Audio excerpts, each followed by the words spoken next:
Welcome to the Kodak 360 Video Camera Kit Overview.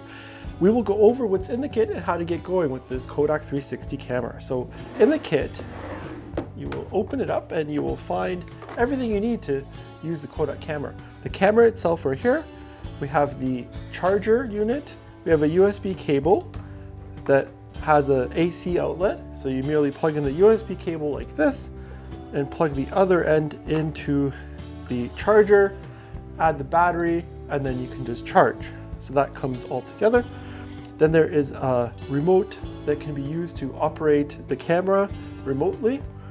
We also include the instruction manual. It's just handy, you can reference it at any point. And finally, there is a mini tripod that can be used to mount the camera directly.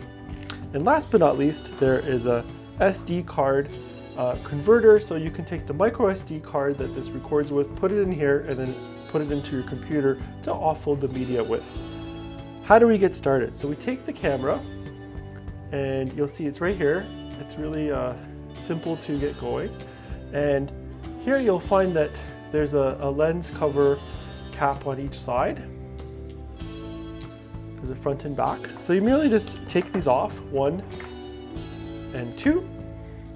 And then on the top here, you'll see a power button right here. Hold the power button and the camera will turn on. We have everything ready to go in the 360 mode, and you'll see that it has something that says VR. That means it's in the virtual reality or 360 mode. To record, you simply hit this record button.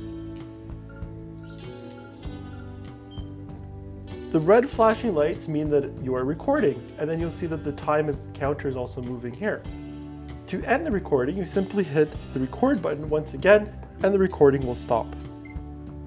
You can also access some of the menu items that can be found right here with the menu, and you hit the menu button, and then you can access the different menu options. This includes changing the modes, resetting and formatting the card, and also changing the mode from 360 into using the individual cameras on each side. Finally, to open the camera, you just access it from this point right here. Now what's required is there is a lock, so you simply click that off and it should have an orange color there, and that means you can then open it. You slide this open, the door, and there you are. You can actually open it up. Now from here, you can take the battery out like this. It merely slides out, and then it can be charged in the charger unit. And also the SD card is right here. So you can simply click on the SD card, you can pull it out of the unit, put it into the adapter card, offload your footage, format it, and then bring it back in. Or you can format it directly in the camera using the menus. You simply place the battery back. It can only go in one way. We put the label, so that's facing out. It clicks. Close the door and lock it so that it can't be opened by accident. To perform a format on the SD card, simply go to the menu and you will press it twice to go from the camera mode, exit, and to the settings mode. Click the record button to then go to different settings. Keep pressing the menu button until you reach the SD card format. At this point, hit the record button and use the menu button to select yes, hit the record button, and the format will occur.